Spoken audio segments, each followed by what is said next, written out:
These guys are ridiculous. These guys are ridiculous. Now, how about them damn Celtics? And we are back with another episode of How About Them Celtics. Sam and I are here recording on Saturday, June 17th, with a plethora of Celtics news and NBA news to talk about with you guys. Editing Jack here. I think my mic glitches later on in the episode, so I apologize about that. Also, we forgot to mention it in the show. Happy Father's Day to all the dads out there. My dad, Uncle Dan, Sam's dad, everybody. Happy Father's Day. We appreciate y'all very much. Obviously, per usual, we'll start Celtics. We'll get the newsy stuff out of the way, then we'll get into the more conversational stuff we can talk about.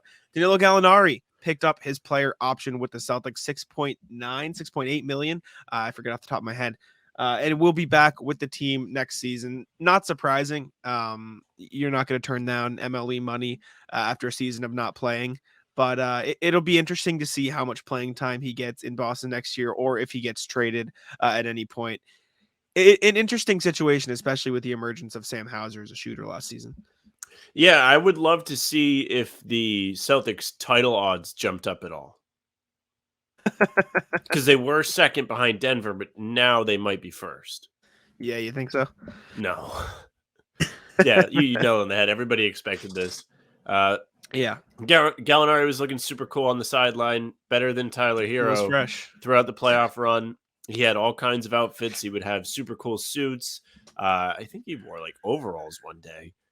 There was one day where he looked like an old Asian lady in a sweater. He had all the looks.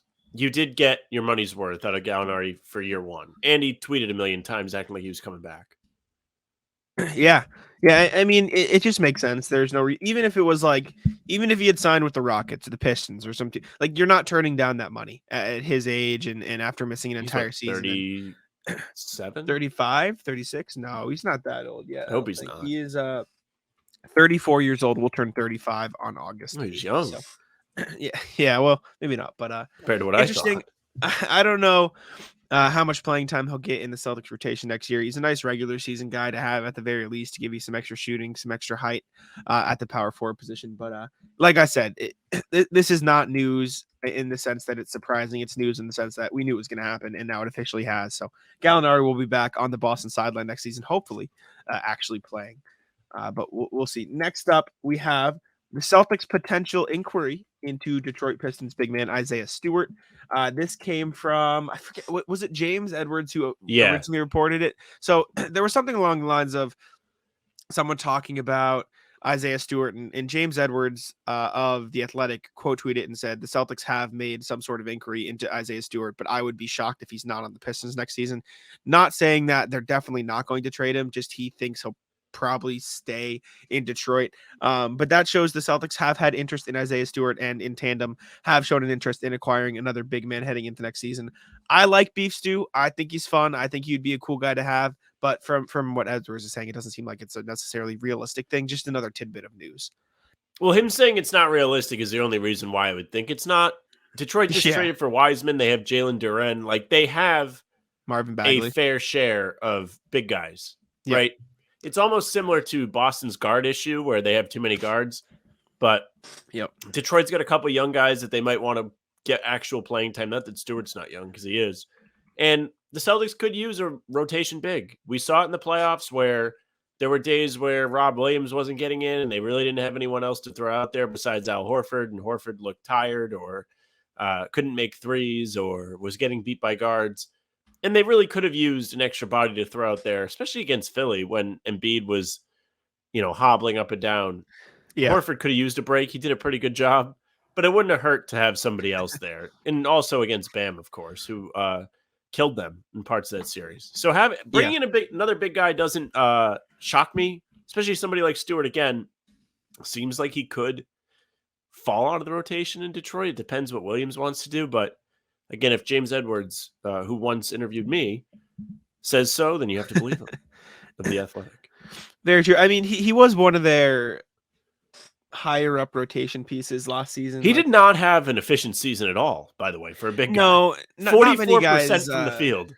I think that's because they had him shoot a lot of threes. He took 4.1 threes a night and only 8.8 shots. So like, Okay. I think, and he shot 54% from 2-point range. So I think a lot of it had to do with 3-point struggles. He was 5th in their rotation in minutes per game last season. He was their top big guy in the rotation. You have to imagine guys like Jalen Duren and Started James all Wiseman games but will 3 take a jump. that he played in. Yeah. Played in what, 70? Started 67? 50 games, 47. I was giving him too much credit. I knew it was a 7. I knew he missed 3. He did have a solid season, 11 points, 8 rebounds, 1.5 assists.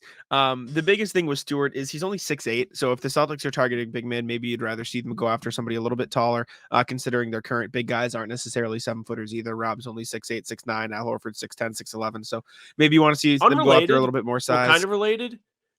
The streets are saying Jalen Duren hit a huge growth spurt. Have you seen this? I saw it about Şengün, not Duren. No, Duren. It might be both, but I saw Duren. So like when I'm on Reddit, I always get the Pistons. They pop up. I'm not in the community, but it always like shows me it. And I believe it was, who said this? Cunningham, maybe, that was like, yeah, that dude is huge now.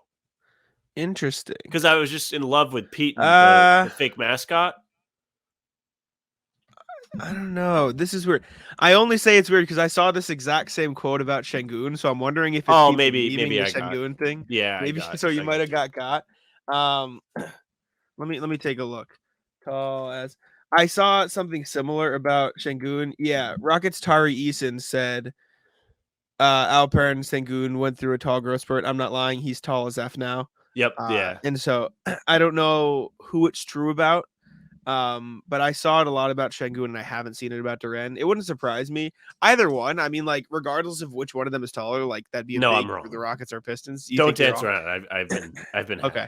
I don't know. I just know I saw it about Şengün, but I'll be the one laughing when Detroit pulls up to the Garden and Jalen Duren just hitting his head on the rim. I mean, even if you want to say it about Şengün though, like you're going from 6'9" to 6'11", 7 foot, like that's pretty good for Şengün, a guy who's probably looking to be a Jokic. Yeah, new clothes. But as far as Isaiah Stewart for the Celtics, it feels like they're prioritizing Isaiah Stewart in Detroit as one of their top big men. Maybe they go to Jalen Duren more and James Wiseman more next season if they think, they'd rather the height at that spot than the intensity or potential shooting. We'll call it potential because it wasn't great last year, but I don't know. It's interesting. I think the more intriguing piece of that news tidbit is not that they had an interest in Stewart and more that they had an interest in a big man in general, if that makes sense. So what would you say is the possibility for other targets around the NBA? Any names stick out to you? I think it's interesting. I think it does mean you could see them target like maybe somebody in free agency with a minimum, just a veteran guy. Maybe they'll convince one of these veterans who bounce around, not necessarily ring chasing like Blake Griffin, but somebody who could have an impact. Well, no. Imagine if they got Brook Lopez. That'd be crazy. Oh man, it would never happen. We didn't say it. Looking around the league, like it's tough depending on the contracts because if you do trade, it would probably either have to be a cheap center or in a bigger deal with like a Brogdon or a Robb or Tice is somebody that comes to mind. Back again. Just keep bringing him back. You can't get rid of him. Tice is something that comes to mind potentially that could work out. No, he has like 3 years left. He makes $9 million a year. No, I don't know if it's 3 years anymore. I think he signed a 3-year deal, so it might be down to 2 years. 1 or 2. I was screwing around on Fanspo with the trade machine, and I think it said 3 years. Tice but then again, that sounds like a lot of time because the Celtics traded him. Next season 9.1 and then 9.5 the year after that, but it's a team option, so it could just be 1 year if they want to get rid of it. Yeah, maybe you bring back Tice again. He really wanted to be on the team. He was around for the playoffs. He kept showing up. Past that, I think Kelly Olynyk probably is a name we've heard. I mean, we've talked about it a lot. I think that could maybe make sense. Outside of that, you look at like it's tough. There's not a lot of like cheap enough big guys maybe that Chet wouldn't be a big part of the thing. No, not Chet. No. Rashawn Holmes, but he makes a lot of money and like that doesn't make a ton of sense. He's in a weird spot, huh? Because he got bodied by Sabonis. And before Sabonis got there, he was starting to become a little bit of a respectable name. Like he was playing pretty well for the Kings. Now he's just not playing. Yeah, he got punted from the rotation a little bit. Very tough for him. I don't know. It's tough. You're probably looking at more likely a free agent and hoping they work out. But it's interesting. I guess we'll see. That's the only one that could make sense to me outside of Stewart is Olynyk. But I mean, speaking of, you talk about Daniel Tice, the Pacers were involved in other Celtics rumors. Grant Williams is reportedly a potential target of the Indiana Pacers, who will have some cap money, some cap space, I should say, to work with this summer. Let me pull up the stats here. Pacers projected total cap space sits at around $27.3 million, just above that. Grant Williams maybe, is around 18 to 20 million if they really want to go after him. Celtics probably hoping he gets around 16, 15 if they want to keep him on board. However, if a team like the Pacers does decide to target Grant on the open market and they don't want to just, absorb that fully in cap space, which they could just sign him outright and the Celtics could do nothing about it outside of match the deal. Maybe there is some sort of like, okay, we don't necessarily need Tice and or TJ McConnell if the Celtics want to add just this extra depth on the roster. Like neither of those contracts. Well, no, but like you always say with the potential of adding, you said it with Chris Paul, like if you do get TJ McConnell, who would be on more flexible 8-7 next year and then 9-3 the year after that, but I think it's a partially guaranteed the season after that, so you could have some flexibility. It would not a great 3-point shooter. No, but it would leave you the option to trade a Malcolm Brogdon for some other rotational needs. Grant Williams' interest with the Pacers though is unsurprising. I mean, it's something we've talked about here a bunch. So yeah, if they do want to trade Brogdon, I guess we can kind of tie this together. Phoenix is interested. Yeah, we kind of chatted about this on the last show because Jay King had predicted that they would look to trade Brogdon this summer, and I was trying to brainstorm teams, and Phoenix made sense to me, especially with the Chris Paul thing. Yeah. And the problem with Phoenix again is they either have guys that make all the money or guys that make none of the money, and the guys that make none of the money kind of suck. So you're really not getting your money's worth with Brogdon if you're sending him there, unless. Now, Jack, this is something you had said you were writing about for Houdini. They perhaps wanted to include Robert Williams and get Ayton back in that kind of deal.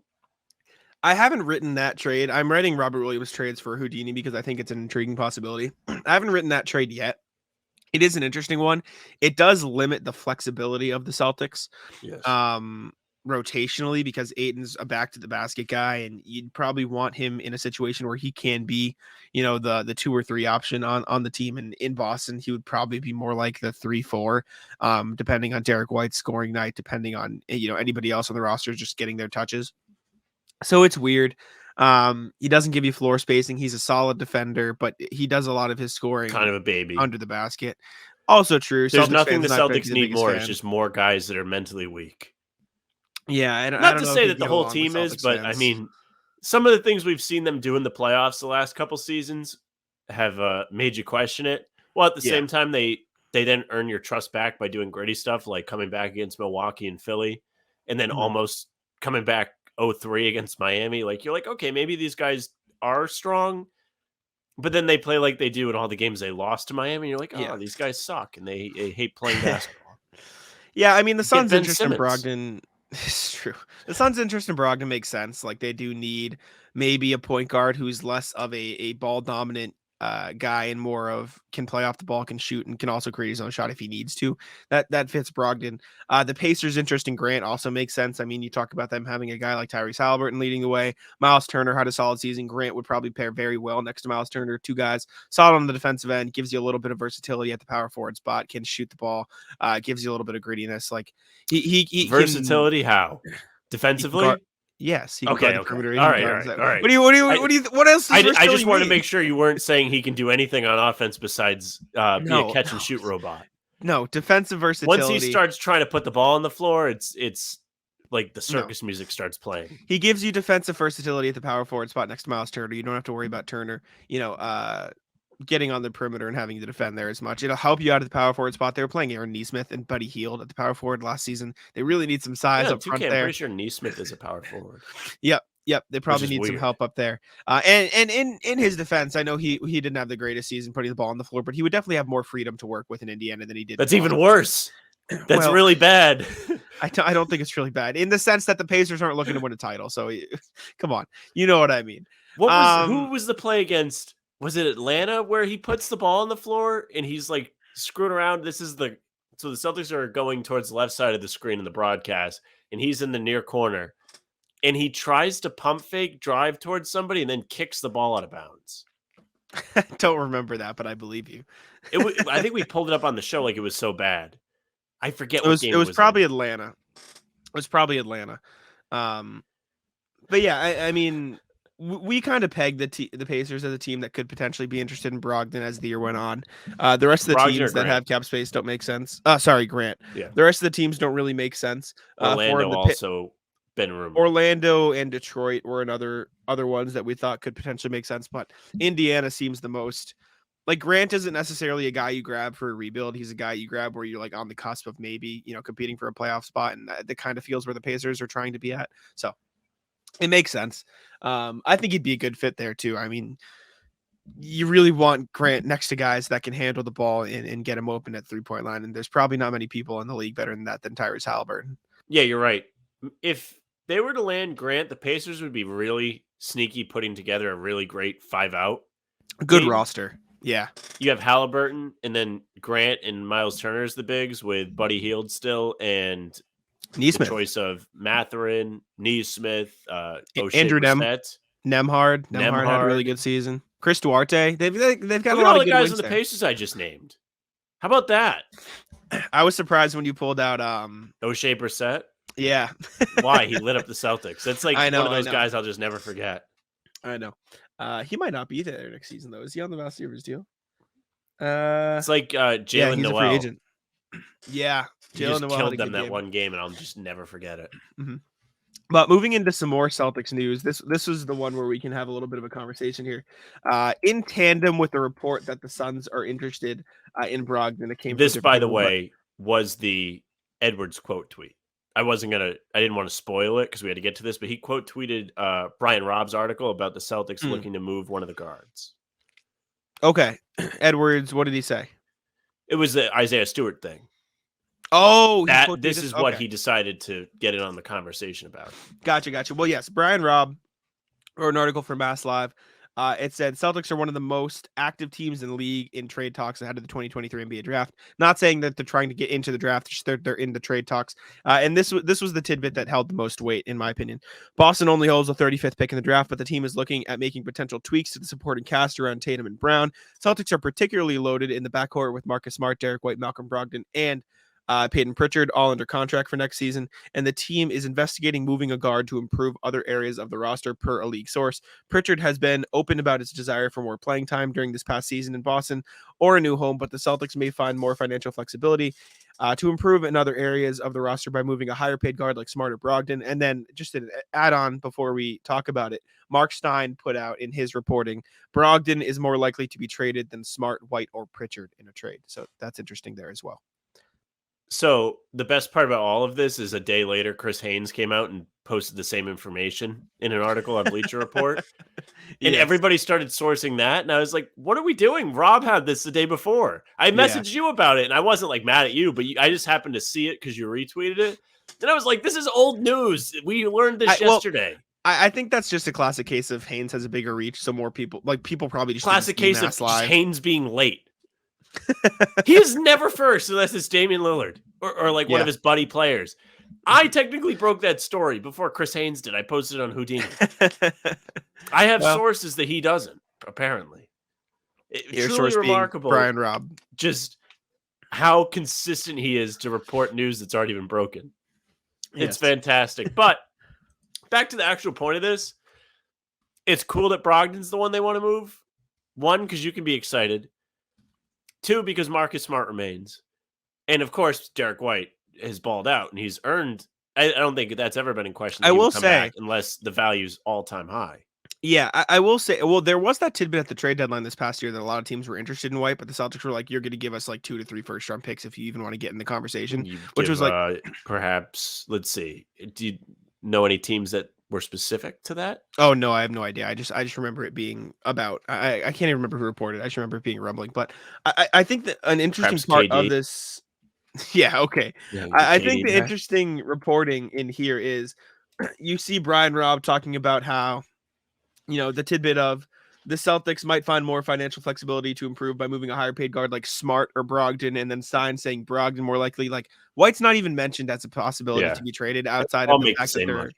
Exactly. Outside of that, they're looking to move a guard. But Smart was mentioned. Like Brian Robb didn't say, "Oh yeah, Brogdon's probably the one." He said like Smart or Brogdon. Like that's not to say I don't think Brogdon's the clear candidate to be traded out of the three, but it's just that if they do get an adequate deal for Marcus Smart, I don't think they'll completely turn their head up at it this summer, which is something we might not. Like in past summers, whenever we're talking about Smart trade rumors, it's a lot of other teams are interested. The Celtics say no. This summer, it kind of feels like if something comes up, maybe they'll consider it a little bit more. Well, that'll be my 9/11. Jesus. I know. I would really hate if they got rid of Marcus Smart. It's just been my agenda. I really want to see him get his number retired. I think he's been an excellent Celtic. If this is the end, because it did feel a little bit like that. It was a possibility watching the end of the playoffs and just like when they were down 3-0, the reports coming out that these guys don't like each other. Something's got to give. We kind of just threw that back and forth that it might be time. The problem with really getting rid of Smart, aside from my personal like affection for him, I think he rules. Yeah, is he's been awesome in the playoffs. He was awesome in the playoffs this year. He had the 4th most points in the clutch behind Tatum. I want to say Booker and Jokic probably, maybe Jokic, and he shot 57%. Yeah, like he's a good playoff player. You can't really teach that, and it's been a consistent thing for years. This is not a new thing. I remember saying it last season. I remember saying it. Just go back to Game 3 against Brooklyn in 2021, the only game in that series they won. He was excellent. He was the second best player for the Celtics in that Nets series. Granted, he should have been because they just had him, Tatum, and the boys out there. Mm-hmm. But he's been a consistently great playoff player. Go to the bubble. He had a triple-double in Game 6 against Toronto. They ended up losing in double overtime, I want to say, but he was awesome. Mm-hmm. I mean, you can point to multiple games in the 23 run that he won for the team by himself. Game 6 against Philly. He kept them in that game until Tatum remembered how to play basketball. He was great in Game 4 or Game 5 against Miami. He has games where he's just really great in the playoffs, and he's almost made for it. Mm-hmm. I hate the idea of getting rid of a guy like that that's been here forever and seemingly is a good leader. That's yet to be truly known, I think, just because it feels like there's noise on both sides of that. But I really would hate it if they got rid of him. Yeah, I don't think I'm not lobbying for them to trade Smart. I just think if there was a guard, obviously I think Brogdon is the clear-cut one just because of the fact that he's new and the fact that you could probably – his trade value might be higher too because he won 6 Man of the Year in his shooting. But it feels like if you're really trying to adjust the core that's been together, Smart is the obvious choice. Like you're not going to trade Brown at this point. You're definitely not going to trade Tatum. Trading Horford probably wouldn't yield a good enough return. And so of all the players that could potentially be available, like, I don't know. It feels like he could be the choice to go, especially considering how much value you could have around the league. But Brogdon does feel like the guy who, it almost feels like he's not going to be on the team next season, right? At this point, I mean, it's weird, but in the last 7 days, that's sure the message that we've got, right? I mean, it's been you pushing for him before any news came out, then news starting to come out. Jay King predicts it with no sourcing, just in an athletic mailbag type thing or a predictions piece, and then like 2 days later, it comes out from Rob. Kevin O'Connor hints at them doing something as well in the draft. And then Chris Haynes. And then Chris Haynes comes in after everyone's already broke the news. He's like, hey, guys, guess what I heard? Well, I will say the one thing about Chris Haynes is he does get a lot of his intel from players. So that makes it like for me, if I hear Chris Haynes say something, that means like, okay, maybe the players know something could be happening too, at the very least, like if there's anything to add. But what at this point, what teams do you think could be suitors, not only for Brogdon, but as the Celtics explore trades for a guard, because that was the reporting Brian Robb put out there. Like, what teams could be interested in Smart? What teams could be interested in Malcolm? Obviously, I feel like every team would be interested in Derrick White at his contract, and then Pritchard as well. Like Pritchard, we've talked about before, so we don't have to talk about like that. Feels like, you know, a Utah or a Portland or a Phoenix. We've heard Phoenix, Washington even too, as they look to rebuild. But like a Smart or a Brogdon in terms of teams around the league who could potentially target them in a teal. Who comes to mind for you? Phoenix is the obvious one. Obviously, it's been reported, but even before that, when we were kind of shooting it around on the last podcast, that was the first destination I thought of for Brogdon. They were linked to Smart in his stupid Bleacher Report article. And then, I mean, you remember last summer when the KD rumors were swirling too, you heard the thing come out that's saying, oh, Kevin Durant would want to play with Marcus Smart. So as much as they're interested in Brogdon, it wouldn't surprise me if the Suns might try to push for a Smart deal as well. Like the issue with Phoenix is that, like, what's the trade? Like, what are they going to do? Like, what would the Celtics want? They make all the money or no money. And if they make no money, they suck. I mean, that's Bobby put out a tweet yesterday to kind of prove the point. Mm-hmm. It was like Wainwright, Campaign, and the last guy wasn't even Torrey Craig. Was it Shamit? Might have been Shamit. It's just not good. I think it was somebody I didn't even know was on the team. I mean, let me take a look now. Yeah, let's take a look. But as we like move on from that, the Clippers were another destination. I thought maybe they get Norm Powell back. He makes about the same money. It would fit. They need a point guard too. Unless they're going to bring back Westbrook, which I don't really know what word has come out on him. I don't think anything. I don't know about Westbrook really either. Care. I think he was a good fit there, though. It was Kem Birch. That's who it was. Yeah, and I didn't know that guy was on the team. It was a 3-teamer with the Spurs, so he wasn't on the team. Okay. The thing. Another team that maybe wants a point guard. It's tough. Not Toronto. They're not trying to compete. Chicago was the other one I threw out there just because Alonzo. It's not necessarily something you would want or like the pieces, but like you don't want to trade with Miami, but they could be in the market for another point guard if they lose Gabe Vincent this summer. That's not happening. It's just not happening. Okay. Atlanta has too many. Orlando has a bunch of point guards too. Well, yeah, but they're in the market for a point guard. We've heard that all year that they want a new point guard. Fultz is a good player. Not you, them. Orlando Magic. Stop sleeping on Fultz. You have him. I just don't think Miami would trade you. Maybe San Antonio wants somebody to put with Wemby. I know they have Trey Jones. Chris Paul has been in the rumors for them, so that could make sense. Philly, I don't know what you'd get back, but they probably need a new point guard if they want to play. So he can play good in 2 playoff games.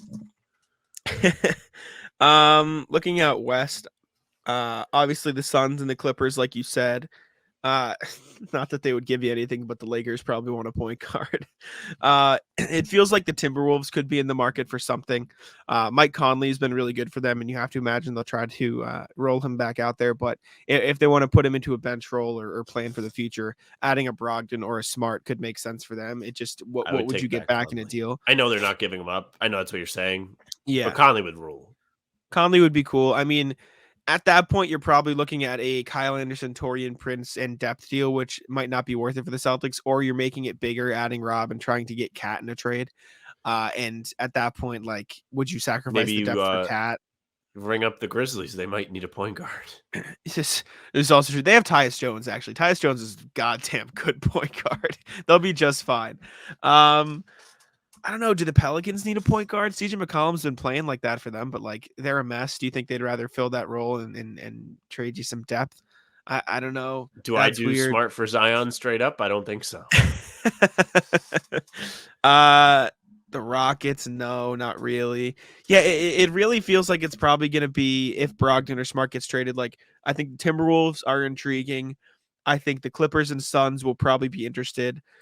I think the Heat are always interested in as much as you said no, and the Celtics wouldn't make a deal with the Heat. Probably like they have some pieces you could probably try to squeeze out of them. Like how funny would it be if Caleb Martin gets traded to the Celtics? Brooklyn could be in the market for a point guard. Brooklyn maybe because they don't really have a reason to not compete.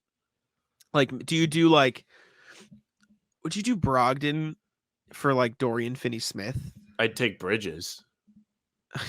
Dude, work with me. I'm just on the fan trades today. I'm just like I'm photoshopping guys in jerseys today. You got to work with me here. I would do Brogdon for like. I think Finney-Smith had a down season in all seriousness, though. Is that true?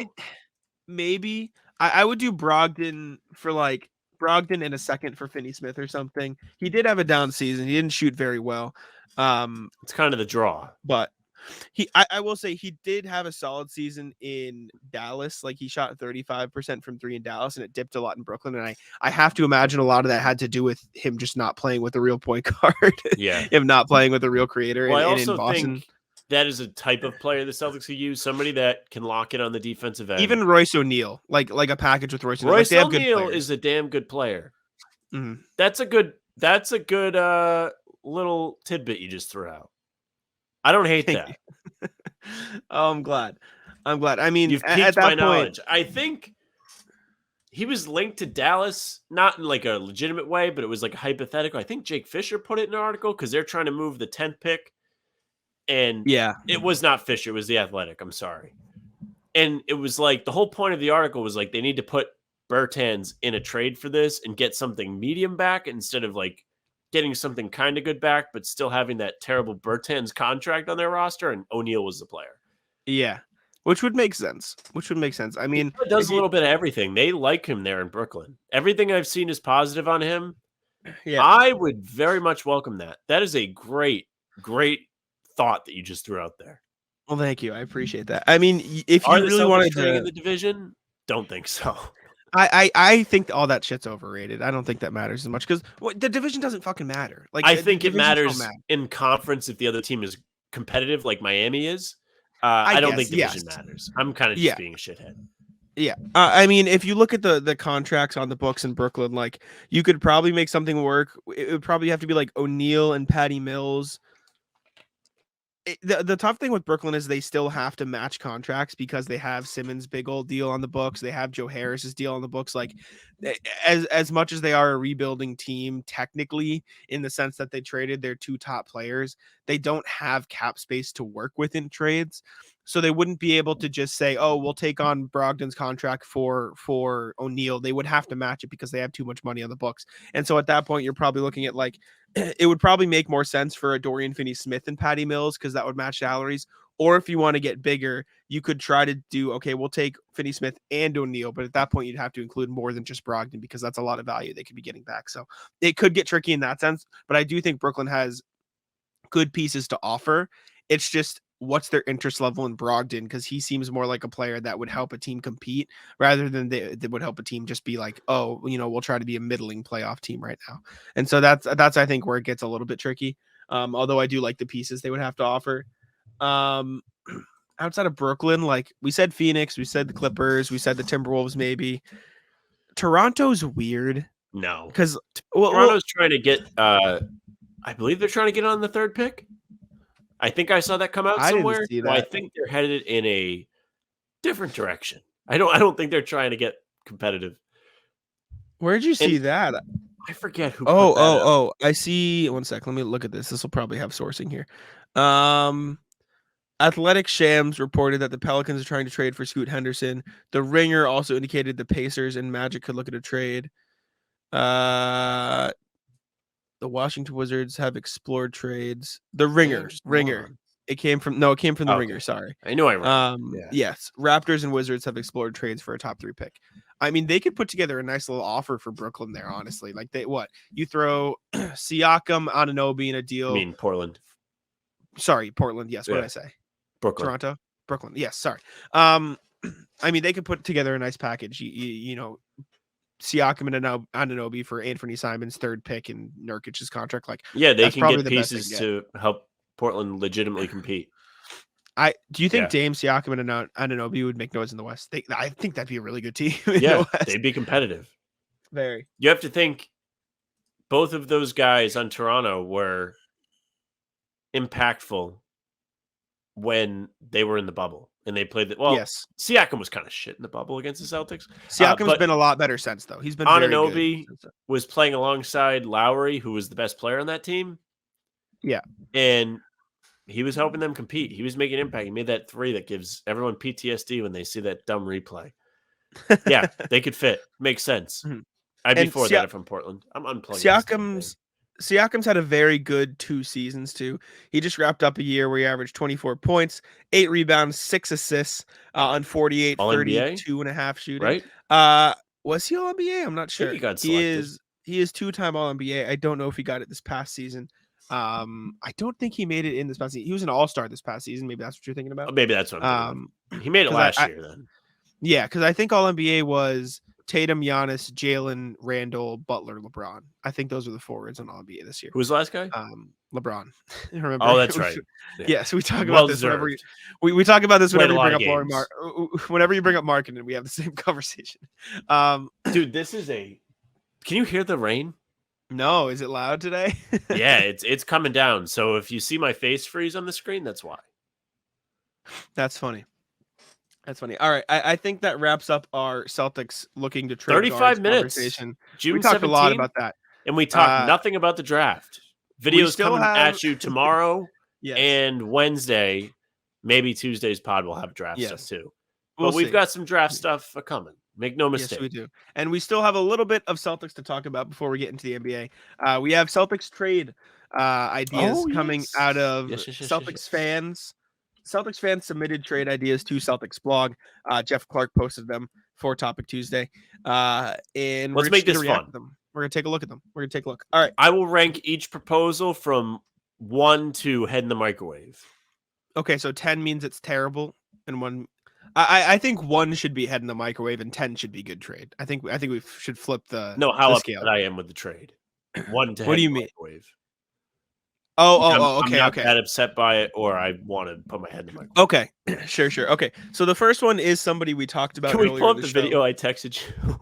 What is it? What did you text? The one I sent you, and I was like me when I read the trades this season or whatever. Oh, yes. You'd have to send it to me on Twitter. I can't pull up my text on my PC. Maybe we shouldn't, but it's a meme from it's a meme from Spider-Man. It is Spider-Man putting a child in a microwave, and okay, maybe we don't get demonetized. I mean, we're not even monetized, so we can't get demonetized in YouTube, I guess. But here it is. It's the Flash. Send it to me on Twitter. I'll pull it up on the screen real quick. If we have one, then we'll pull it up. Go jump over to YouTube if you're interested in seeing the video I'm about to bring up on the screen. I will put it. No, don't bring it up yet. But if there is one that upsets me, I'll tell you to pull it up. Oh, okay. Sounds good. I'll be like, get it up here. I have it ready. All right. So the first one is a trade that we talked about earlier in the show. Brogdon goes to Detroit for Isaiah Stewart, Alec Burks, and Isaiah Livers, just for money matching purposes. I mean, I don't hate Brogdon, you get Burks to come off the bench and give you some shooting. Isaiah Stewart gives you a little bit more depth. It does reshape the roster in a way that Rob describes it, or actually Chris Haynes described it this way, where they want to bolster it in different ways. Probably saves you some money too. Maybe in the long run, some money. In the long run. That's about like a 4. You don't hate it, but it's not great. Yeah, like I don't think it's the greatest. Like I feel like Burks is one of those guys that makes too much money. Mm-hmm. Not that it matters if he only has 1 year left, which I'm pretty sure he does. Yeah. But there's a reason why like teams weren't ringing the phone to get him at the deadline this year to add to their contending roster. I mean, he only makes 10.5 mil. Okay. So it's not terrible. But next trade is a 3-teamer, and it is something. Oh no. Jaylen Brown to Houston. Pick 4 in this year's draft to Washington. Number 8 and Bradley Beal to Boston. I bet it's not as bad as you thought when you heard Brown to Houston, but it's still not great. Is that where you're at right now? Well, the dagger to me was 4 to Washington. Yes, you were hoping for 4 to Boston. But it's not terrible that they get a top 10 pick with this. Yeah. That salvages it. I would say it's at a 7 or an 8 where I just hate it. I've said before, I don't think Beal is worth giving up Brown for. But if you're getting the number 8 pick, I do feel like this draft falls off a bit after the top 4. Definitely after the top 3, but then really after like the top 4 or 5, you're not getting that great a value. So maybe it's still not that great, but it's not the worst. Okay. But it's still like bad. Okay. I'm surprised. I'm surprised. All right. Next one. These two are nothing burgers, but it's in the article, so we're gonna go over it. Okay. Payton Pritchard to Houston for Usman Garuba, probably with some draft compensation going back and forth, blah blah blah. Or Payton Pritchard to the Spurs for Charles Bassey with some pick exchange. Basically, just dumping him for a backup big man that probably won't play, but could be intriguing that you can work on. Right. Yeah, so it's like nothing. They're whatever trades. Okay. So not even a rating. We're just 0. Give it a 1. Doesn't make me upset. Okay. In my head, Pritchard being gone is a foregone conclusion. So yes, essentially you're not losing value. Again, he didn't play last year. So you're essentially getting a free guy. Okay. Next, Boston gets Kristaps Porzingis. Washington gets Grant Williams in a sign and trade, Malcolm Brogdon, and a first-round pick. I don't love the pick. You're not allowed to complain about trading picks after When's the the years pick? of shit you give me. It just says a protected first round pick. It doesn't say when, just says a protected first. I guess so. You get Kristaps back. Grant's gone. Horford slides into his role. I think you could run Smart, White, the Jays, and Porzingis. I think you could run Smart, the Jays, Porzingis, and Robb or Al. Fine. I think Porzingis next to Robb is intriguing because he's big enough to guard in the middle and he can still shoot, so he gives you the spacing. I've talked about this a lot. I think Porzingis is probably the best Horford replacement you could probably find. The only issue is he is a team option for next year. Or sorry, a player option for this upcoming season. So if he accepts it, he'll only have 1 year left on his deal. Exactly. At the same time, though, if the cost is Brogdon and Grant, it would help your cap situation without necessarily like I don't think it would necessarily be the end of the world, and I do think it would probably elevate the Celtics title chances next season. I just might be very high on Porzingis, though. I think Porzingis fit in Boston would be good. It's fine. The fact that he would be perhaps a rental makes it so you don't want to. It's a bit scary. Give up as much, but then again, like Grant's whatever, and Brogdon seems to be another guy that might be just gone. So that's a possibility. Mm-hmm. I don't know. If the first is like next year, whatever. But as far as first round picks are concerned now, for me, the new CBA has changed my life. Because you need those picks to actually have a deep roster. I feel like hitting on your picks is a new must. It's a new thing. You have to. Not that teams weren't trying to hit on the picks at all time, like every year, but now it's just really important. You need quality players with your because that's a cheap contract for 4 seasons guaranteed. If that guy turns out to be impactful, that is so valuable. It's not even funny. Very. All right. All right. We this have one. Oh, go ahead. Yes. Sorry. 4. Okay. I don't hate it, but I just maybe a 3. Maybe a 3. Because okay. I don't know. It's fine. Alrighty. We have 3 Pritchard trades to wrap it up, so nothing too crazy. Okay. Pritchard and a 2024 second rounder to the Jazz for the 28th pick. Okay, fine. We move up, 7 spots? You keep the 35th pick. Oh. 24 second rounder is what it is. Oh, that's a 2. I don't think the Jazz would do it. I don't think they're trading a first for Pritchard, but they do have a lot of firsts, so maybe they'd rather. These trades are more intelligent than I thought they would be. It was calm. It was very calm. I agree. I do have a trade to share afterwards that I heard, so we can play the video. Pritchard and Mike Muscala to the Timberwolves for Taurean Prince and a future second. Is Prince any good? He's all right. I don't necessarily think he had an amazing season this past year. I haven't heard anything of him in years. He actually, I think he played 20 plus minutes for the Timberwolves this year, so he played a pretty big role. This is an indictment. He played 22 minutes a game for the Timberwolves. He averaged 9 points, shot 47 from the field, 38 from 3. So not bad. I'd take him. It's just a solid win. Muscala's nothing. Pritchard's essentially gone. Do they give up a pick, the Celtics? No, they get a second in the deal. Yeah, do that. Easy. Yeah, do it. I don't know if the Timberwolves would maybe without the second. You need that. Yeah. I think maybe the Timberwolves do it without the second coming back, but even then I would still do it if I'm the Celtics. It's fine. I don't mind it.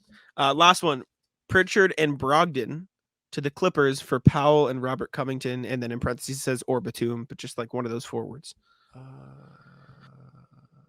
I don't hate it, but it would be. I think Covington fell off a little bit. I think Powell would be better, but in terms of wings, he's definitely on the smaller side. So it's I don't know. It flip-flops. Right.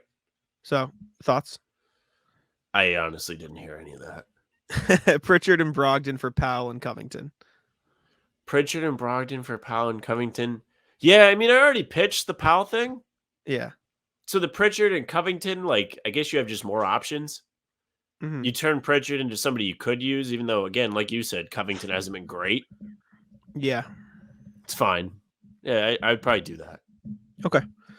All right. That's all I had. Do you have your trade you'd like to bring up? Yeah, I was listening to the radio yesterday. Yeah. And some guy calls in and he's like, I was thinking the Celtics should trade Brown and Smart, I think also Grant, to Orlando for Banchero. Pull up the video. I don't think either team's doing that, by the way. No, neither team would want to do that. Here's Sam's. Yeah. So he's holding my head. He just puts it in the microwave. Yeah. It is the Flash putting a child in the microwave and a lady screaming, and Sam is likening it to him putting his head in the microwave. That is what I do to my head.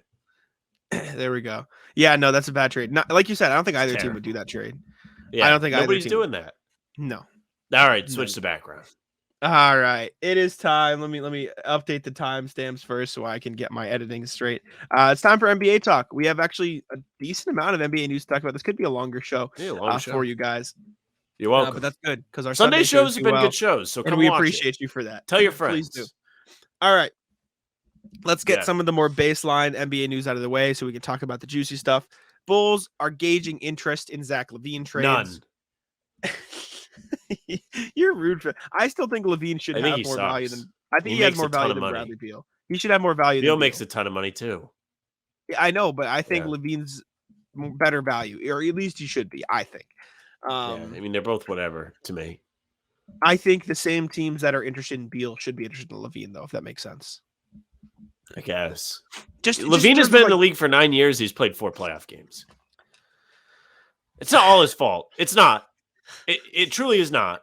Your argument is always unfair, in my opinion. I'd always. It's not completely fair, but like at the same time, he's not. He's played not 4 a one playoff. option. He's appeared in 4 playoff games. Chicago took Milwaukee to 5 last year. Yes, but he did not play in all 5.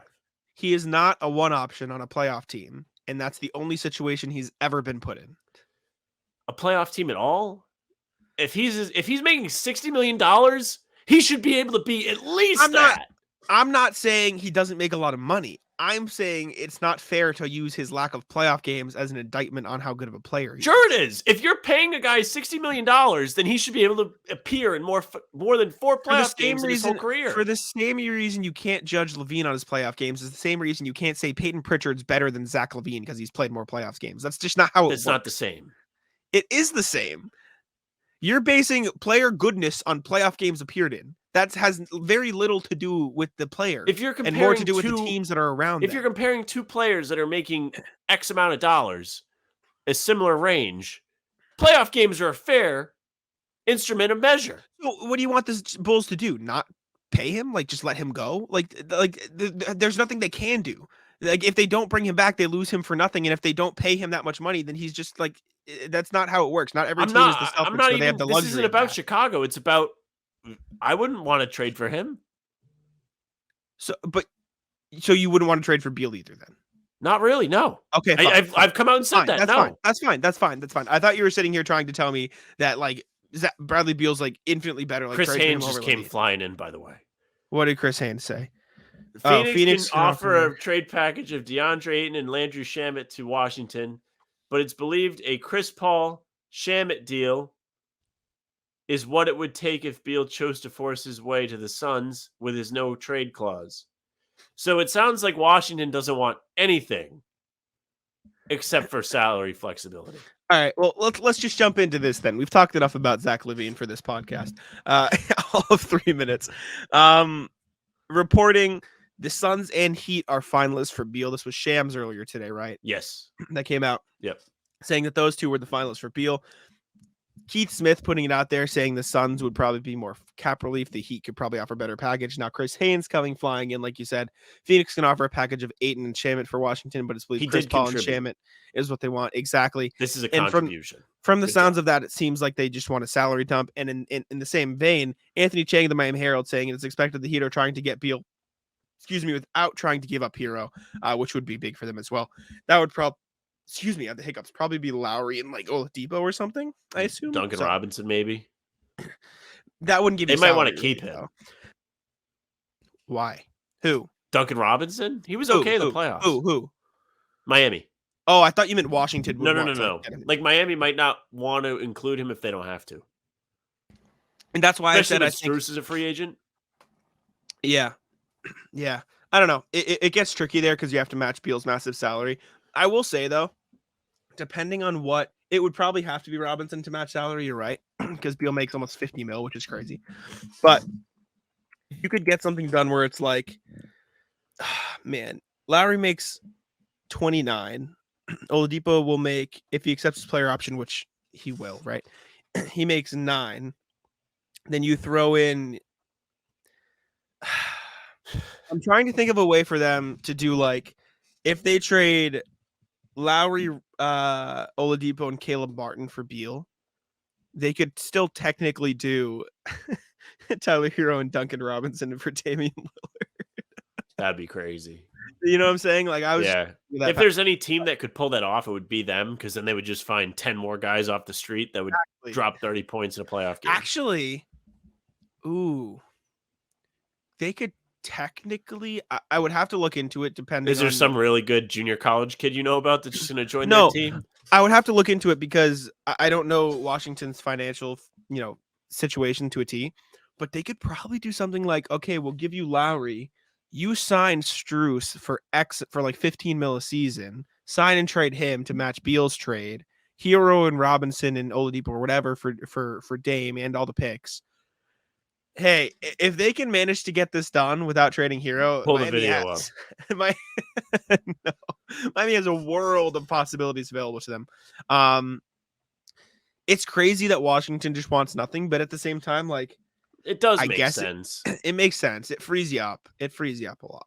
So, do you think they're like targeting a free agent or something? Like, do you think they have somebody? They must have somebody in mind if they're just like, here, just give us all the cap flexibility. I doubt it, because if anything, like, it's too soon.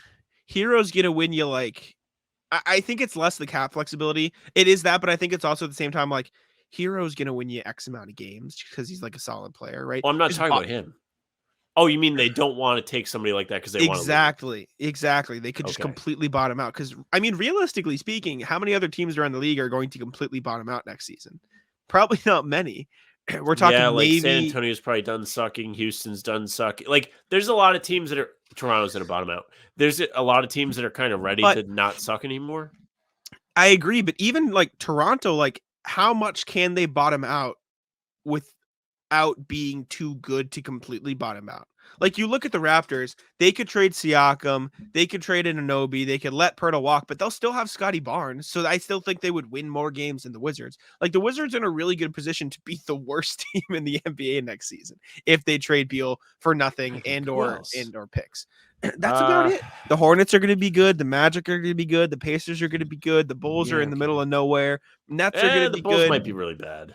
The Bulls will be bad, but they won't be trying to be bad from everything that we're hearing. Right? That's correct. The Pistons are going to try to push forward. The Jazz, maybe, but even they have market in, so they're fine. The Rockets will be fine. Atlanta will be bad? Not on purpose.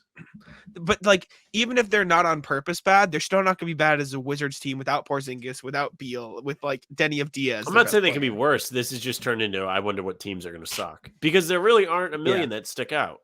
It's going to be interesting. You're probably looking at teams that are going to, like, sell at the deadline. I wonder if the Lakers will suck. I hope so. No, I don't think so. If you're Bradley Beal, not if you're the Wizards or a team. If you're Beal, where do you want to go? I would say Miami would be one, just because I agree. They just made the finals and they had me and the boys playing for them.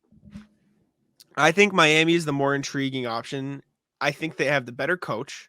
I think they have a situation where you can be a really good team while also still having a lot of opportunities. Like, he'll be the third option in Phoenix. And if he really wants to win, that's fine. But if he wants to win and also be like probably their number one scoring option, at least in the regular season, like the Miami right there, like they'll be fine. That's prime earn my respect real estate. Yeah.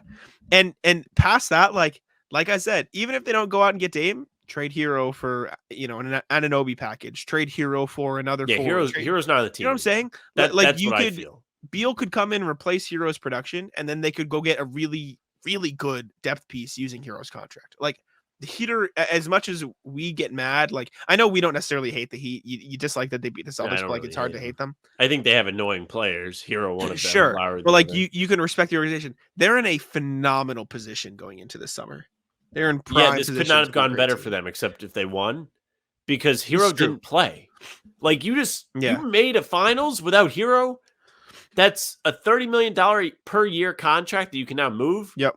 Not only is that good for your cap flexibility, especially having Jimmy Butler making in the 50s by the end of his contract. Yeah. But also with matching salary in trades, meaning you can actually get somebody back that's worth bringing back in a trade. Mm-hmm. You know, Beal is a realistic option. Like we've tossed back and forth. But yeah, I think he's gone. There's no reason to bring this guy back to your team. He's fine. It's not an indictment on him. It's just like he just was gone when the team was successful. And it's like, okay, what can we add for free? That's what I would think if I'm Miami. It's the same as Pritchard for Boston in a different way. Yep. You weren't getting anything from him. Why not try and capitalize? Exactly. Yes. Except Hero's probably more valuable and better. He is, of course. Yeah. I'm just messing with you. Let's move into our next topic just because I want to tie something in from this topic to that one. Zion Williamson. Oh. And the Pelicans. Not too happy. Sham said the Hornets want Ingram more. Also said that the Pelicans haven't offered Zion for the second pick and the Hornets don't want him. Windhorse saying what does Zion that doesn't. say? Yeah, right. Windhorse saying Zion doesn't have a relationship with the Pelicans or his teammates. It kind of feels like Zion era in New Orleans coming to an end. If you're Miami, you just said yourself, you don't need Hero to win. You've shown that. Agree. Do you trade Hero, Robinson, and like the 18th pick or whatever for Zion? I would say so. And here's why. That's crazy. Jimmy Butler's getting old. Yes. You're going to need somebody to take the torch. As solid as a player as Bam is, he's not a number one. Yep. Zion, the 5 games that he's ever played, has been able to show that he can be. If he's healthy, which is a big if. Literally big. Big if. Yeah. So, yeah, why not? Again, it's found money at this point. You have Hero. Dangle him everywhere. As far as Zion goes, what a crazy. Loser. It's so weird. And I understand why you say like loser. It's just, it feels like a very weird situation, right? Because you hear the reports, assuming from Zion's camp, of, doesn't like the way the Pelicans have held him back and not allowed him to come out from these injuries and play sooner. You hear from the Pelicans, saying, assuming this is where it's coming from, that doesn't have a relationship with them. It feels like it's probably somewhere in the middle of the two. It's just, how do you let this isn't me blaming the Pelicans or Zion specifically. Just like, how does this happen? He never wanted to be there. And he's dragged his feet and been a baby about it and got fat ever since he got drafted. He probably wanted to play for the Knicks. He always said he wanted to play at MSG. They fell out of the top pick. I think they were supposed to have it. They at least had a pretty good chance. Do you trade Julius Randle for Zion? Yes, Pope Catholic. Both teams. He's a negative asset. Do you for both teams is what I'm saying. Oh, no. If I'm New Orleans, no. No. Okay. No. What about like Randall and like all the picks? 5 picks. Maybe. You see what I'm going with though? Yeah. Do you think not at full health, but like in their current states, do you think the Pelicans are better with Randall instead of Zion? It's a good question.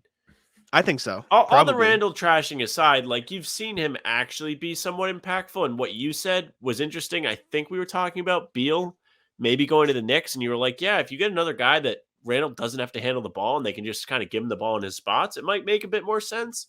Mm-hmm. So if you look at a team like New Orleans, they have McCollum, who's kind of been their point guard since he got there. And Brandon Ingram was an all-star last year or the year before. Not last season, it was 23. I mean, 22. Yeah. Those are 2 guys that are creating shots for themselves. New Orleans was in the play-in, I want to say. Yeah, they lost in the first round. Yes, they lost to the Thunder, yeah. That's right. And Zion was doing super cool dunks before the game, and it came out that he wanted to play, but the team said no. Which I kind of can't blame them, just because, I don't know, why risk him, chipping the glass that he's made of when you can maybe trade him this summer, especially with all this coming out now. It makes sense. It's like, oh, like, they're sick of him. They kind of want to get him off the team. Like, yeah, okay, that makes a little bit more sense. It's true. I don't know. I don't even know what like the best landing spot for him is. Randall? No. Zion. If I'm New Orleans, I'm sending him somewhere out of spite. Get ready to learn Detroit, buddy. That's what I was gonna say. Yeah. I mean, if you're Detroit, even though that team would actually be competitive. Yeah, if you trade him to Detroit, like, would you trade the 5th pick for Zion? I don't know. Probably not. They seem to like Whitmore a lot. This is true. Yeah, that's fine. I don't know. It's weird. Like, if you're, it's just tough. Like, if you're OKC, maybe you do like, oh, we'll trade you 3 of these picks that don't matter to us for them. But that at that point, like, you probably want to stay competitive, so you're probably trading him for somewhere that's willing to take a risk and give you players. I think the Heat make a lot of sense for both teams, honestly, as crazy as it is. It kind of makes sense, but then putting him next to Bam, he doesn't shoot threes. Like, that was a big need for Miami this season. And when they were at their best in the playoffs, it was because Love could make threes or Caleb Martin was starting in that spot and he was making threes against the Celtics. That was a huge issue for them. They shot 27th best in the league from 3 this year. I will say, if there was clamoring for that addition, if there was a team that could get Zion better at threes and help him shoot threes, I would trust Miami's development system to help him do that. I mean, he didn't take a lot, but he shot 37% from this year. He didn't, again. I will say this. If there's any player in the NBA that needs 19. heat culture, it's Zion or maybe Ja. True. Who's been suspended for 25 games. Let's talk about it. Hit him with the segue, Sam. Take it away. Segue. I'm on the super cool one with no handle and the hoverboard type. Ja Morant has been suspended for 25 games per the NBA. They put it out in a report. I think the Shams leak it. Somebody put it out before the NBA, actually, that I think. But we knew that would happen. Woj. Well, hey, Woj back on top, baby. But yeah, he will be out for 25 games. NBPA, not very happy with it. Was very upset. There was a report I saw that said, like, I hope this wasn't a meme. Something along the lines of, like, Ja was saying that the alcohol was flowing when he apologized, I should say, to Adam Silver and them. But there was something like he was very open and honest about what happened. So maybe they like that more. Again, apologize if I got duped, but I swear I saw that somewhere. But yeah, 25 games, NBA PA not too happy about it. The big kicker with this is Ja Morant is going to lose a lot of money because he's not eligible for All NBA because he won't be able to reach the threshold, not eligible for all these awards, not eligible for all that, which means his next contract, which, excuse me if I'm wrong, I believe he's due for a new contract at the end of this season, or he'll be eligible for an extension. Let me double check here. Ja has, oh no, he already got his extension.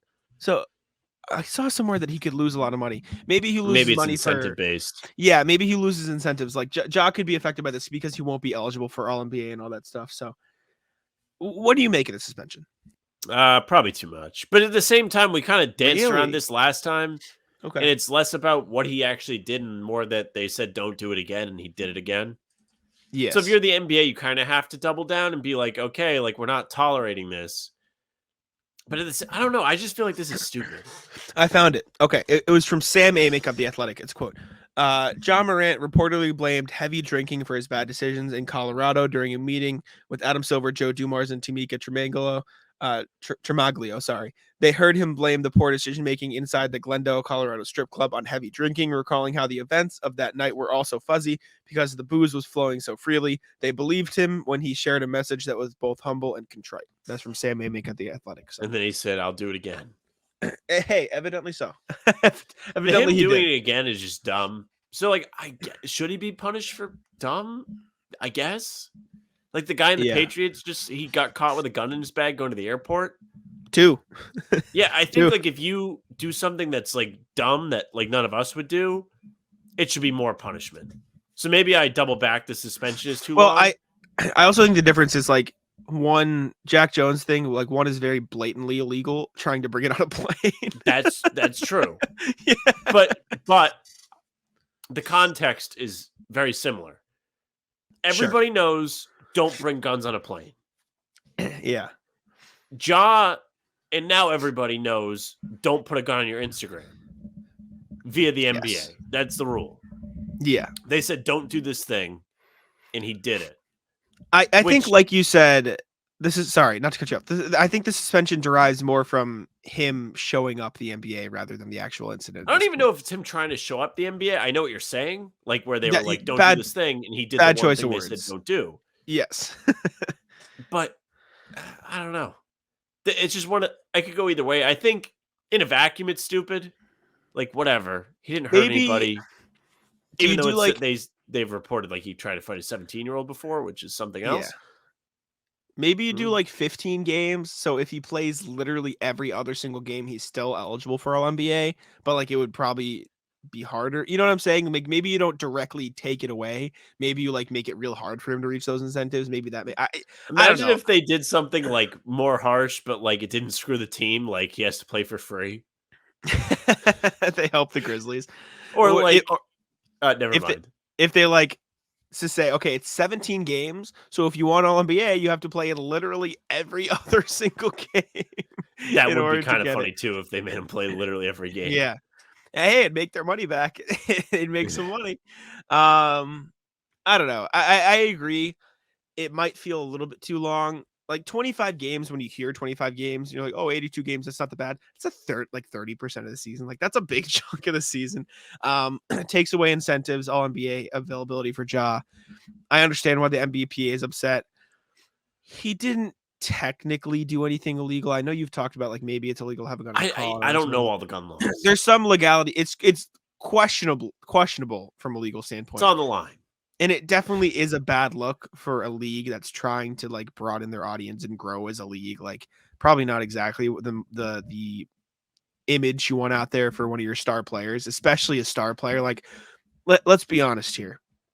If this was like John Conchar, like right, like what happens? Like nothing, right. Either nobody cares or they just like say you can't play in the league anymore. Yeah. It's either nobody cares or he's banned. It's like like Dion Waiters when he took the gummies, like okay, see you later. Like he's just ended up. My favorite NBA players doing dumb things story is when D'Angelo Russell tried to bring weed on a plane inside of an Arizona can that was too big to go on a plane.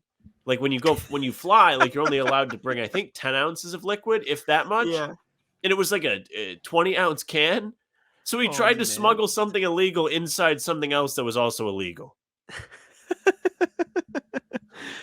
That's amazing. No, I think that it's probably a bit too long. I get it because, like you said, you did something wrong. The NBA said, "Don't do this one Comment thing." your favorite dumb NBA thing like that. That's the biggest part for me. Like having a gun, whatever. I guess I disagree with it personally, but like from a legality standpoint, like whatever, fine. No, that's the rule. But like they made the rule forever ago, and it says you can have a gun. But the fact that the NBA goes, okay, just don't do this one thing. And less than 2 months later, it's like, oh, that's the worst part. Like whatever the law is. So the first time he has more of a like safety net. My bad. Well, sorry. It wasn't illegal. Yes. Blah blah blah blah blah. I didn't. It was also a tiny gun. It was also really small. Yeah, but then the second time, like you said, they're like, don't do this, and he just did it. So. I don't know. They can make their own rule after they do it one time. Like it was very clear, like, don't do this thing. Yeah, exactly. All right. Couple more newsy things before we get to the rat list here. The Golden State Warriors have a new GM. Don't care. Hired Mike Dunleavy to replace Bob Myers. Sam clearly saying he doesn't care. You don't care about this at all? Who cares? What do you mean who cares? The Bob Myers exit thing is important, but like as far as like Dunleavy, like, yeah, sure, he's been with the organization, whatever. I will say, I do think Bob Myers picked the perfect time to be like, all right, peace out, see you later. Yeah, because the CBA's going to come in and like screw the Warriors. And they have some tough decisions to make. There is the reporting. We can lump this in. I think teams were calling about Jordan Poole, or they were calling teams about Jordan Poole and Kuminga. So that's interesting at the very least. Do you think both those guys are gone by the start of next year? No. You think they're both there, or you think I don't know if they're both there. I think Kuminga's the more likely, just because he was like a prick and was like, I don't want to be here anymore. Play me. And then Kerr kind of came out and roasted both of them, and he was like, "Look at Miami, how none of their guys like complain about playing time or whatever." After Chris Broussard came out in the playoffs and was like, "Yeah, Poole, DiVincenzo, and Kuminga are all like pouting over playing time." DiVincenzo was? He was looped into that report. Oh, I didn't know that. That's annoying. Whatever. I'm like looking around the league, like who would want Jordan Poole? Nobody. Literally nobody. Would the Spurs take a chance on him? I don't know. I think you wait. You don't need to rush anything right now. Yeah, fair. The Magic, if they do want a point guard, I think it could make sense. I think if you give Poole the keys to be a playmaker, I think he's probably a better playmaker. I think he showed a ton of potential as a scorer. If you want to put somebody in that lineup, like you probably could keep Fultz too. You trade like John Isaac, Gary Harris back to the Warriors, help them clear their books a little bit sooner. I think it makes sense. Out of all the teams around the league, I think it makes sense. I think my main point is Dunleavy is probably not in a pretty spot, but no, you take the job. Definitely not. You take the job if you get the job. All right. Last thing, I believe, NBA, we have the Indiana Pacers are fielding offers, exploring offers. They want to trade the 7th pick in this year's draft. I saw something in that tidbit I pulled up. It was from Grant Shams. For the 7th pick. Yeah, okay, buddy. It was the Ringer who said the Pacers could look for a top 3 pick due to their assets. However, it sounds like the Pacers want wing help. They want 3-and-D wing. Anunoby was the one heavily reported. If you're Toronto, do you do like pick 7? And I think the Pacers have some other draft picks too. I think they have the Celtics. What pick does Toronto have? 11? 13. Maybe you 13. package those two to move in the top 3? Probably not. Maybe you trade 7, 13 to move to 3. Like, actually, I mean, well, no, if I have 3, I'm probably not doing that. Well, it's Portland, not so you can trade Siakam and Anunoby in those picks. Anyways, no. I'm just saying you don't need to trade those picks to get to 3. You know what I'm saying? Because it's Portland. But in terms of Indiana, like they want to trade 7. They also have 26 and 29. So like, if they wanted to move up, maybe. But even past it, like if you're Toronto, do you take picks 7, 26, and 29, and maybe a future first? Plus, like whatever salary match, it doesn't matter at that point for Anunoby. Like that's not a terrible package. Probably yes for him. Do you know what I'm saying? If your direction is I don't want to be competitive anymore, yeah, why not? You have 3 chances to get players, on the cheap for now. Again, with a new CBA, not that it's going to screw Toronto right away. You do have a chance to feel out.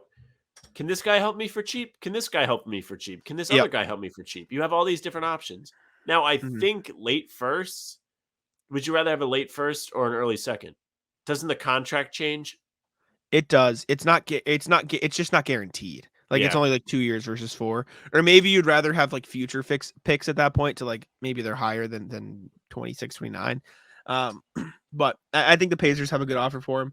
Other players around the league, you could maybe say, okay, let's take a look at that. Like if the Bulls really want to bottom out, like if they decide to rebuild, would you say like, okay, let's not pay Patrick Williams. Let's trade him and Caruso for 7. Do you know what I'm saying? Like you get Patrick Williams, who's can they do that? Good 3-and-D player. What do you mean? Yeah, Indiana has the room. And well, they have the room, and you could just like Tyson McConnell, right? Like just throw like whatever salary match. That's like true.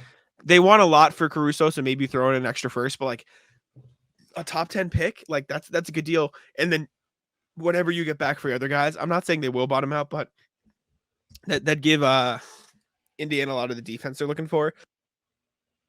Past that, looking around the league, like it's tough to see who else would be available for 7. Like if you're looking for 3-and-D, Anunoby feels like that's the guy they should be going for if they want to trade 7. Grant. No. No. If I'm the Celtics, I'm like, listen, but I'll pay him $20 million unless you give me 7. How bad do you want him? Hey, at that, and you know, Indiana say, okay, yeah, see you later. Yeah, no, but on the real, I think Anunoby is probably the only one that makes a ton of sense for pick 7, unless the Warriors want to move up for Kuminga, which it sounds like they do, which is weird. But I wouldn't trade 7 for maybe. Kuminga. I wouldn't trade 7 for Kuminga though. Maybe if I think you do Kuminga kind of got some flack. Like he had an okay season. He was just I think he's a good player. A game, had solid percentages, played 67 games. He was a spot starter, if I'm not mistaken. Like he was okay. Yeah. He just fell out of the rotation in the playoffs. He's only 20. Mm-hmm. Would you do 7 for like one of those Brooklyn guys and 21? Like you move back to the back of the first and you get one of those Brooklyn guys like Bridges? No, like Finney Smith or Royce O'Neal or probably not one of those guys. Okay. Not if I'm Indiana. Would you do okay? So Atlanta needs to clear their books, right? They need to fix things. Would you do DeAndre Hunter for 7? He was okay in the playoffs. He had some good games against the Celtics. DeAndre He hasn't really Hunter hit his stride in the league yet, though. He had a really good season last year. Did he? Last season, he averaged 15 points, 4 rebounds, 1.5 assists, 46 from the field, 35 from 3. And he shot 38 from 3 last season. So he's got some potential there. Great defender. I wouldn't hate that for Indiana. A guy that doesn't necessarily need the ball. Play next to Halliburton, plays defense. Yeah, it's fine. Mm-hmm. If you can't get OG, that's probably the next best thing. Yeah, I think that's up there. I don't hate the Patrick Williams, Alex Caruso one either, because I do think Patrick Williams has some potential and you can give him some room to grow, at least defensively. Yes, please. And past that, I don't really see much around the league unless you want, do you want Porzingis? Probably not. Doesn't make sense. Stop making it's like Mean Girls. Stop trying to make fetch happen. It's not gonna happen. Yeah, stop trying to make Grant happen. Imagine they're just it's like you see the tweet. It's like Celtics are trading Grant Williams for the 7th pick in the draft. Or X player after they've already drafted them. They'd have to throw somebody else in that. And at that point, you're not trading Smart for 7. I know you wouldn't. Anyways, all right. Pritchard. We can wrap up. No. We can wrap up NBA talk here and move on to the final portion of the show, which to be the Rat. Let's bring up Matt the Rat. A nice comment on our Instagram when we posted Matt the Rat, saying the much anticipated Matt the Rat appearance from, I'm going to go look. I forget who it was exactly. It was, let's take a look. Joey Spatula, who is a longtime YouTube commenter. He's the GOAT. Instagram. Yeah. He makes me laugh in the comments. Shout out to him. Talking about Victor Wembanyama, he said, not as exciting as the highly anticipated Matt the Rat IG debut. So some love for Matt the Rat on Instagram. Would you like to kick us off here, Sam, with your Rat list? You go ahead. All right. Rat list. I think I complained about this last time. I played golf again yesterday. Broke 100 for the first time. Not good in the grand scheme of things. For me, very good. Very happy. Very proud. Broke 100, very hype. 95 I shot. We're playing. We get matched up with these two guys. Not Ratless. The guys were great. They're very cool. Ben and Alan, shout out if you're listening to this for some reason. Guys behind us on our ass the whole day. The whole day. We're in the middle of the fairway. They're ready to tee off. They're getting pissy that we're not going yet.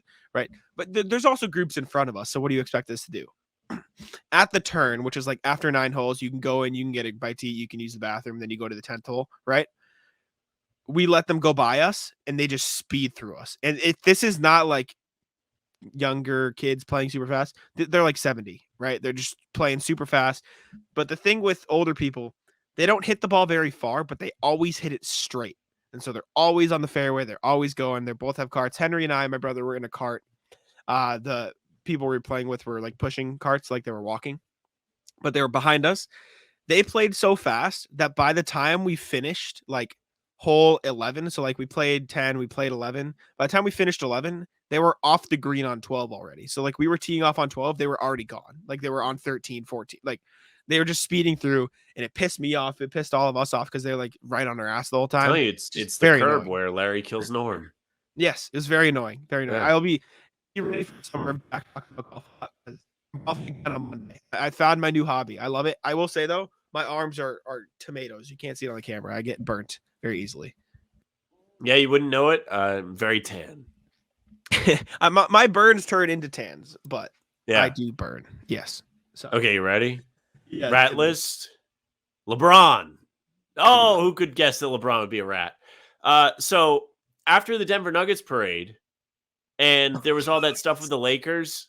The guy said the Lakers, they were the Lakers' daddy or whatever. And then LeBron, I guess, has been at whatever event, I think overseas. And he was waving the flag. I don't remember. I don't know what it was. Yes. He posted a picture of him waving this flag, and he's like, I've been over here chilling, blah, blah, blah. Why they got to be lame like that, coming at me? It was he was essentially mad that the Nuggets celebrated. Weird. Yeah. So LeBron's a rat. LeBron, he cannot take any kind of insult. LeBron, the same guy who, why does everyone talk about me? Also LeBron, hey, I might retire. Talk about me. This is true. This is true. I respect all-time it. rat. Is he your top rat list ever? I don't know. It might be Kyrie. I was going to say. I think Trae Young's up there too, low key. He's definitely a little rat too. I think he looks like he looks the part. That's what I'm saying.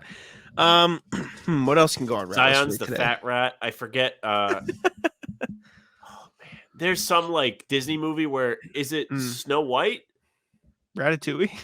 No, not Ratatouille. It's not a Pixar movie. It's like the cartoon ones. What's the context? There's like, I want to say 3 rats. 3 blind mice? No, like not that. It's like, I want to say it's Snow White. We gotta look. Ooh. Rat and Snow White and 7 Dwarfs. No, that's not it. I'm clicking. Sleeping Beauty. It's hella fine. Oh, Cinderella? Oh, Cinderella, yes. Gus, yeah. Gus. Here, I'll pull it up. I'll pull it up. Yeah, that's Zion. There you go. Let me pull it up for you. Let me pull it up. Redirect to previous page. God damn it. Copy. Get him up here. I'm struggling. Trot him out. Here we go. Yes. Okay. Take off the open. And bingo. There we are. Or maybe we don't even. Oh, no. Look, it's perfect. You have Matt and then Zion. I'll bring Matt back up. Matt and Zion. Right there you go. This is Jacques and Gus. Yes, which is funny because my name is Jack and my cousin's name is Gus. Look at that. But there we go. Other rats for me today. I haven't had a very rat day. I can put Rocket League on the rat list just because I was getting mad at the video game earlier. So I was playing with my friend, and are you a Rocket League guy? You ever play Rocket League? I used to play. So one of my biggest things that annoys me the most in Rocket League is when I'm trying to like predict the hit of the opponent, so I like block it or just get in the right place.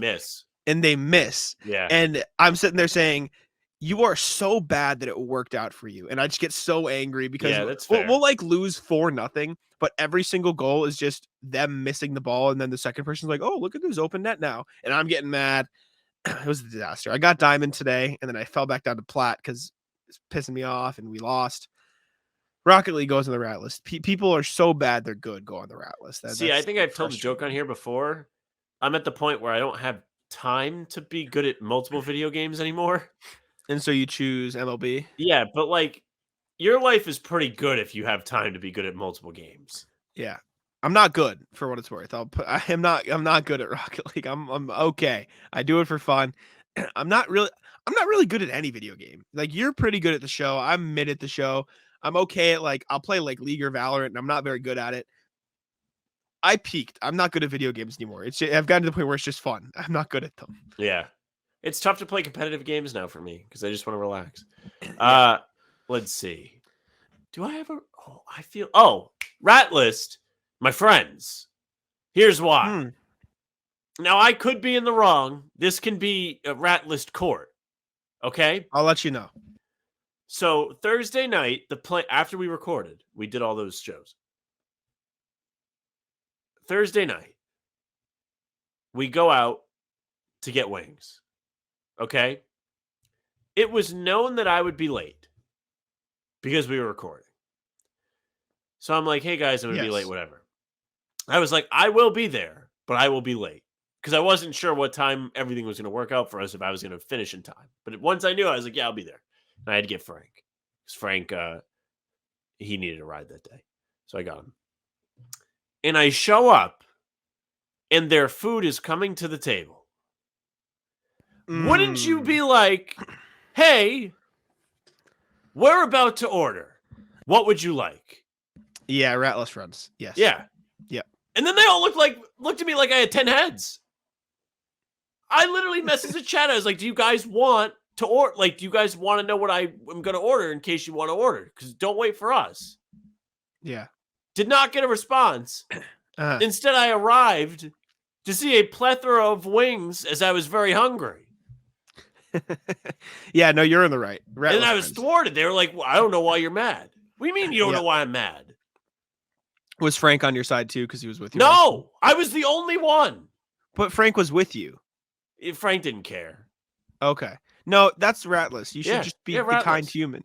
Especially if you like went out of your way to say, hey, like if you guys want to order, this is like, do you guys want to know what I want here? Blah, blah, blah. The only like thing I could see, like, I think you would have more of an argument if you had just texted them saying, hey, if you guys want to order, get me this. Maybe. Yeah. But like, even so, like, we're at this point. We're what? Maybe 24? there's gray area on this one. No, have the wherewithal to be like, okay, we know our friend is coming late. Let's get him something. It's not like a maybe, and then I just showed up. Did you just tell the waitress what you wanted at that point? The waiter, yeah, and they brought it over. Okay, it really fizzled out because it came out a lot faster than I thought it would. Usually it takes a very long time. That's good. So good on them. What'd you get? How many wings? 30. Where'd you Buffalo Wild 30. Wings? Yeah, I had 30. B-dubs is where you went? Yeah. What'd you get? What flavors? I got honey barbecue. I got good jam and jalapeno, and I got this chili lime one because it was new.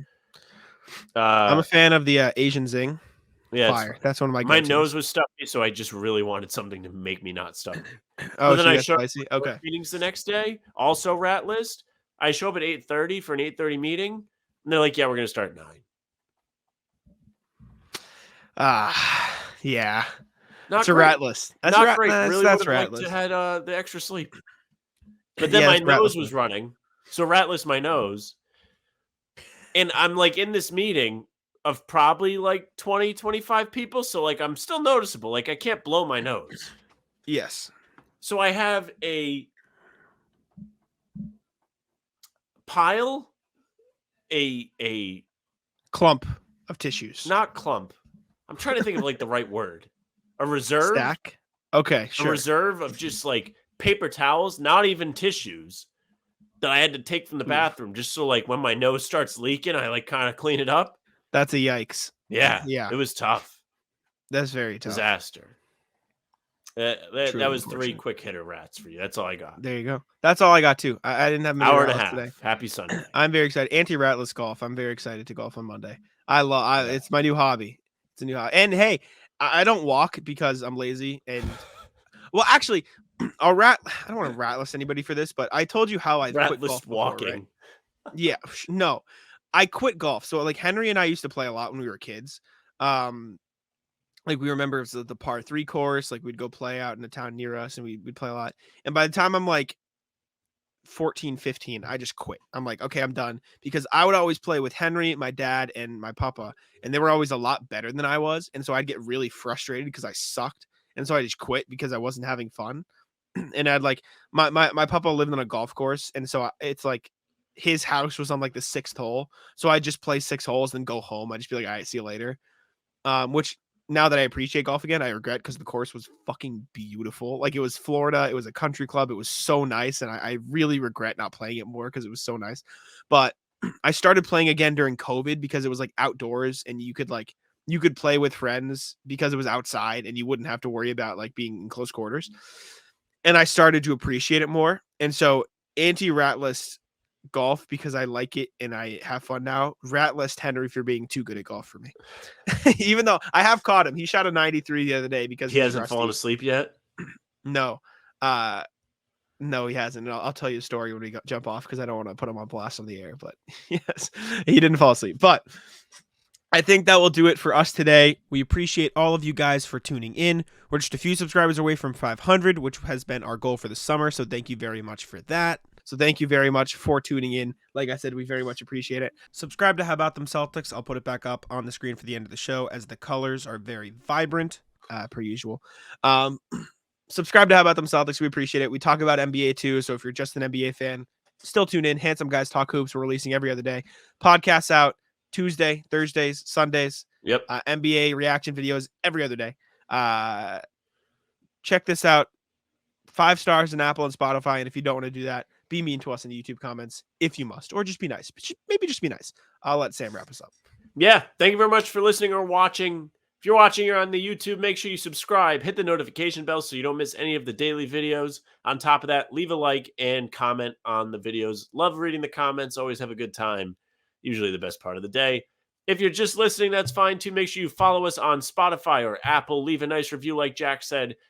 The social media platforms, Twitter, Instagram, TikTok, we're there at How About Them C's. Facebook is just the name of the podcast. We put up a short with the last pod. We may have a new one for this one. Not sure yet. On top of that, you can follow Jack at Jackson1NBA. You can follow me at Sam LaFrance NBA. That's it for us. Chick Taco, come on. Taco's having some fun here. That is bogus!